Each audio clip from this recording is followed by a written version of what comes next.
नमस्कार दोस्तों, मैं रामू कुमार यादव एजुकेशन क्लासेस रामू में आपका स्वागत करता हूं। दोस्तों, आज का हमारा वीडियो यूपी टेट के रिलेटेड संस्कृत का प्रैक्टिस सेट लेकर आ गया हूं। तो आज पहला प्रैक्टिस सेट है संस्कृत का, तो ध्यान रखिएगा संस्कृत का आज का पहला प्रैक्टिस सेट।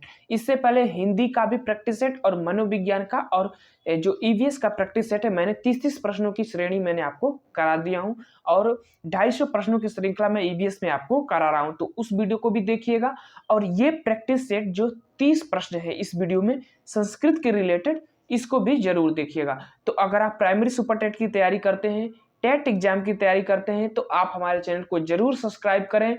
इसके रिलेटेड इस पर वीडियो हमेशा मिलती रहती है। तो चलिए दोस्त, आज चलते हैं अपने यूपी टेट के अकॉर्डिंग प्रैक्टिस सेट 1 संस्कृत। जरूरी नहीं कि ये यूपी टेट में ही आपको सहायता करेगा, ये एस टेट में भी आपको सहायता मिलेगी इसकी। तो आप एस टेट यूपी टेट दोनों की तैयारी करते हैं तो आप इस प्रैक्टिस सेट को जरूर लगाइएगा। तो आज का हमारा प्रैक्टिस सेट पहला और वो है संस्कृत के रिलेटेड, यानी कि हम संस्कृत के रिलेटेड आज पहले प्रैक्टिस सेट की बात करते हैं। तो सीधे चलते हैं प्रश्न नंबर 1 पर। प्रश्न नंबर 1 कह रहा है कि अभिता के योग में विभक्ति का प्रयोग होता है। अभिता के योग में किस विभक्ति का प्रयोग होता है? अभिता का अर्थ होता है दोनों तरफ, इसका अर्थ होता है। तो किस विभक्ति का प्रयोग होता है? तो डी वाला विकल्प द्वितीय विभक्ति का प्रयोग होता है। अभिता परिता समयानिक सहा प्रतियोगी द्वितीय विभक्ति का प्रयोग होता है। तो डी वाला विकल्प सही हो जाएगा पहला का। अब चलते हैं प्रश्न नंबर दूसरा।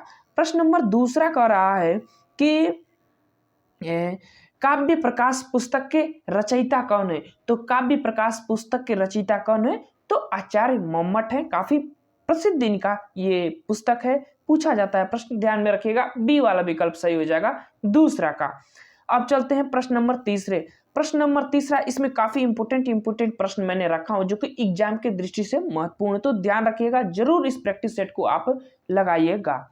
प्रश्न नंबर तीसरा करा कि गत्यात्मक धातुओं के योग में कौन सी विभक्ति होती है? काफी इंपोर्टेंट प्रश्न। गत्यात्मक धातुओं के योग में कौन सी विभक्ति होती है? तो गत्यात्मक धातुओं के योग में कौन सी विभक्ति होती है? वो होती है द्वितीय विभक्ति होती है। द्वितीय विभक्ति याद रखिएगा, डी वाला विकल्प सही हो जाएगा तीसरा का।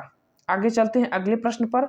अगला प्रश्न कह रहा है कि अविद्या मृत्यु तित्वार्य विद्यायाम मृत्यस्यते इस उक्ति का मूल स्रोत कहाँ से ये शुक्ति ली गई है? काफी कठिन है, लेकिन आप ध्यान में रखिएगा, बस इसको एक बार लगा लीजिएगा, उसके बाद अगर परीक्षा में आएगा तो आप लगा लेंगे। तो ये ईशावास्योपनिषद से लिया गया है। बी वाला विकल्प इसका सही हो जाएगा चौथा का। अब चलते हैं प्रश्न नंबर 5। प्रश्न नंबर 5 करा कि रामः गच्छति का भाववाच्य होता है। वाच्य 3 होते हैं, याद रखिएगा, कृतवाच्य, कर्मवाच्य और भाववाच्य। तो इस शब्द का जो रामः गच्छति है ये कृतवाच्य में, इसको आपको भाववाच्य में परिवर्तित कर बताना है। तो इसका भाववाच्य में क्या होगा? रामेण गम्यते। ऑप्शन नंबर डी वाला विकल्प जो है 5वां का सही हो जाएगा। आगे चलते हैं प्रश्न नंबर 6वां। प्रश्न नंबर 6वां करा कि नित्य नपुंसक लिंग एक वचनांते क समास, यानी जिस शब्द का जिसका प्रयोग हमेशा नपुंसक लिंग में एक वचन में किया जाता है तो वह कौन सा समास होता है? तो वह होता है अव्ययी समास। काफी इंपोर्टेंट प्रश्न है, ध्यान में रखिएगा, अव्ययी समास होता है। डी वाला विकल्प सही हो जाएगा। अब चलते हैं प्रश्न नंबर 7। प्रश्न नंबर 7 कह रहा है कि निम्नलिखित में से कौन सा शब्द अशुद्ध है? अशुद्ध शब्द आपको इसमें से बताना है। तो कौन सा शब्द अशुद्ध है? वो है पूज्यनी। पूजनी नहीं होता है, पूजनी होता है। तो ऑप्शन नंबर सी वाला विकल्प 7वां का सही हो जाएगा। ये गलत है, ठीक। बी वाला विकल्प जैसा लिखा है वैसा लिखना चाहिए, पूजनी होता है। तो ठीक है ना। अब चलते हैं प्रश्न नंबर 8। प्रश्न नंबर 8 कह रहा है कि छात्र उपविशति है। छात्र उपविशति है, आपको इसमें से वाच्य बताना है कि ये कौन सा वाच्य है। तो छात्र उपविशति का मतलब इसमें वाच्य बताना है और ये हमारा वाच्य कृतवाच्य के अंतर्गत आ जाएगा। तो ए वाला विकल्प सही हो जाएगा 8वां का। अब चलते हैं प्रश्न नंबर 19। कृतार्जुनीयम में सर्ग है। कृतार्जुनीयम में कितने सर्ग हैं? तो कृतार्जुनीयम में 18 सर्ग है, ये पूछा जाता है तो ध्यान में रखिएगा। सी वाला विकल्प सही हो जाएगा, कृतार्जुनियम। कृतार्जुनियम के रचयिता कौन है? तो भारवी है। अब कैसे? कृताज मतलब अर्थात शिव और अर्जुन का भार कौन उठाता है? तो वह भारवी उठाते हैं, ऐसे ट्रिक लगा लीजिएगा। तो कृतार्जुनियम के रचयिता भारवी है। सर्ग कितने इसमें? तो 18 है, सी वाला विकल्प सही हो जाएगा। अब चलते हैं प्रश्न नंबर 10। प्रश्न नंबर 10 करा कि रुच्यार्था नाम प्रियमाणा सूत्र में विभक्ति प्रयुक्त है। इसमें कौन सी विभक्ति में यह प्रयुक्त किया जाता है? रुचि के योग में कौन सी विभक्ति प्रयोग की जाती है, यही आपको पूछ रहा है। तो दो विकल्प आपके सामने है। अब चलते हैं अगले विकल्प पर। अगला विकल्प क्या कह रहा है? देखिए, रुच्यार्था नाम प्रियमाणा के योग में कौन सी विभक्ति का प्रयोग किया जाता है? तो प्रयोग किया जाता है चतुर्थी विभक्ति का। ध्यान में रखिएगा, डी वाला विकल्प सही हो जाएगा, कारक से रिलेटेड है ये। अब चलते हैं प्रश्न नंबर 11। नाट्य शास्त्रम पंचम वेद, यह कथन है, यह कथन किसका है कि नाट्य शास्त्र पंचम वेद के रूप में किसने स्वीकारा है, या ये कथन किसने कहा है, ये आपको बताना है। तो भरत मुनि ने नाट्य शास्त्र को पंचम वेद के रूप में माना है। नाट्य शास्त्र के रचयिता की अगर बात करें तो भरत मुनि का ही नाम आता है। ए वाला विकल्प सही हो जाएगा 11 का।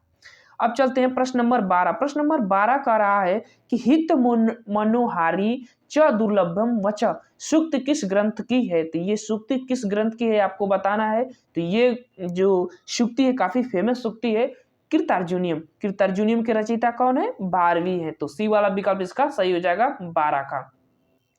अब चलते हैं प्रश्न नंबर 13। प्रश्न नंबर 13 का रहा है कि अव्यय शब्द है, इसमें से आपको अव्यय बताना है कि अव्यय कौन सा शब्द है। तो अव्यय कौन सा शब्द है? सर्वदा जो है अव्यय के अंतर्गत आता है। ए वाला विकल्प 13 का सही हो जाएगा। अब चलते हैं प्रश्न नंबर 14। प्रश्न नंबर 14 कह रहा है कि अर्थ गौरव के लिए प्रसिद्ध हैं। तो अर्थ गौरव के लिए कौन से प्रसिद्ध है व्यक्ति? तो अर्थ गौरव के लिए कौन? भारवी प्रसिद्ध है। ठीक, उपमा के लिए कालिदास और अर्थ गौरव के लिए भारवी प्रसिद्ध है, ये चीज ध्यान रखिएगा। पद ललित के लिए दंडी प्रसिद्ध है। अब चलते हैं आगे, और तीनों के लिए कौन प्रसिद्ध है? उपमा, अर्थ गौरव और भारवी, किस तीनों के लिए कौन प्रसिद्ध है? तो माघ पर जाइएगा, माघ कवि जो है। ठीक, अब चलते हैं प्रश्न नंबर 15। प्रश्न नंबर 15 कह रहा है कि उपमेय और उपमान में अभेद प्रदर्शित किया जाता है। तो उपमेय और उपमान में अभेद यानी कि जो एकदम तुलना नहीं की जा सकती फिर भी उसकी तुलना होती है, वह रूपक अलंकार होता है। तो ध्यान में रखिएगा, उसको रूपक अलंकार होता है। जैसे कि चरण कमल बंधु हरिराई, चरण को कमल कहा गया है, हालांकि उसमें बहुत अंतर है। ठीक, पीपर पात सरस मन डोला, पीपर के पत्ते की तुलना मन से की गई है, तो ये तो उपमा अलंकार के अंतर्गत आ जाता है, रूपक अलंकार की बात कर रहे हैं। ठीक, तो बी वाला विकल्प सही हो जाएगा। अब चलते हैं प्रश्न नंबर 16। महान व्याकरणाचार्य पाणिनि ने संस्कृत की वर्णमाला को बांटा है। तो पाणिनि ने संस्कृत की वर्णमाला को कितने भागों में बांटा है? इनकी एक पुस्तक है अष्टाध्यायी। तो याद रखिएगा, इन्होंने कितने भागों में बांटा है वर्णमाला को? तो इन्होंने वर्णमाला को 14 खंडों में बांटा है। सी वाला विकल्प सही हो जाएगा। आगे चलते हैं, दूत वाक्यम कृति है। दूत वाक्यम किसकी कृति है? तो दूत वाक्यम किसकी कृति है? तो ये भास की कृति है। ए वाला विकल्प 17 का सही हो जाएगा। प्रश्न नंबर 18। वाक्यम रसात्यम काव्यम कथम है। काफी इंपोर्टेंट ये पॉइंट है। वाक्यम रसात्यम काव्यम कथन किसका है? तो ये जो कथन है ना, ये आचार्य विश्वनाथ जी का है। काफी फेमस कथन है, रस के बारे में इन्होंने कहा है। सी वाला विकल्प 18 का सही हो जाएगा। अब चलते हैं प्रश्न नंबर 19। प्रश्न नंबर 19 कह रहा कि पंडित राज जगन्नाथ ने काव्य की परिभाषा दी है। तो पंडित राज जगन्नाथ ने काव्य की परिभाषा क्या दिया है? तो इन्होंने परिभाषा दिया है कि रमणीयार्थ प्रतिपादक शब्दम काव्यम। ठीक, ऑप्शन नंबर बी वाला विकल्प सही हो जाएगा 19 का। अब चलते हैं प्रश्न नंबर 19 हो गया, ये हो गया 19 हो गया, 19 यहां से 20 है, 20 यहां। अब 20वें प्रश्न पर चलते हैं। 20वां प्रश्न क्या कह रहा है कि पीताम्बर का विग्रह कीजिए। तो पीताम्बर बहुब्रीहि समास के अंतर्गत आता है और बहुब्रीहि समास का जब आप विग्रह करते हैं तो कैसे करते हैं, तो पीतम अम्बरः यस्य स। ऑप्शन नंबर बी वाला विकल्प सही हो जाएगा। अब चलते हैं प्रश्न नंबर 21।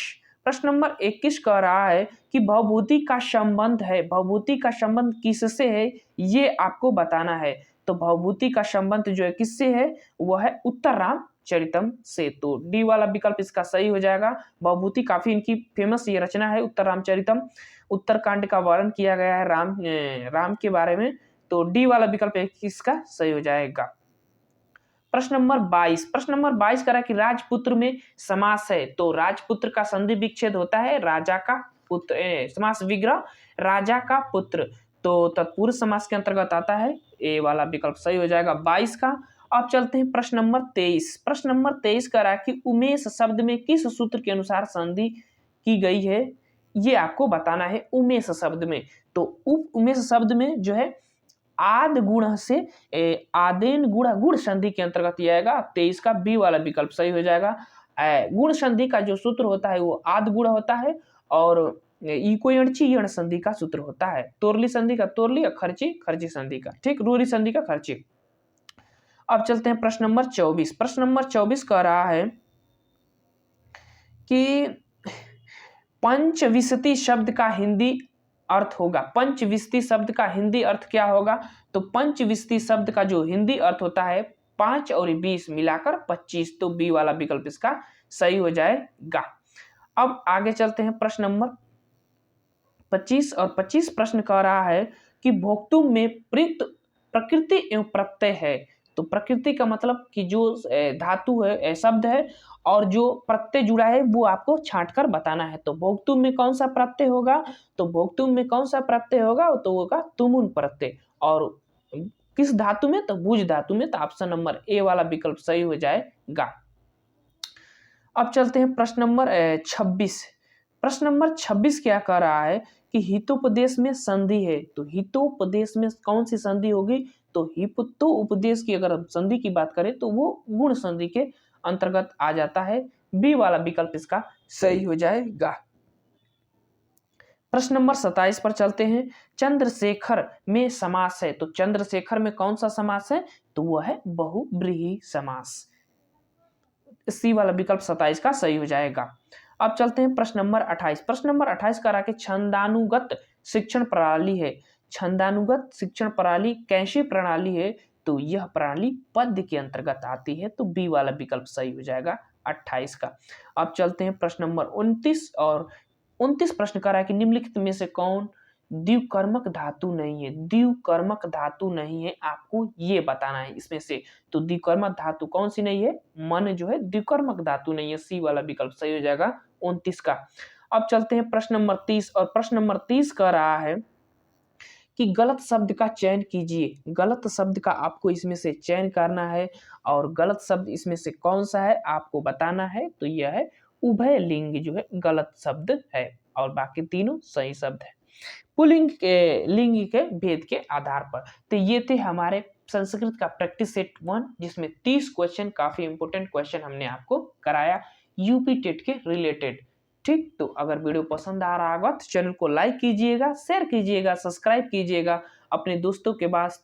चलिए दोस्त, वीडियो को समाप्त करते हैं। Thank you for watching this video.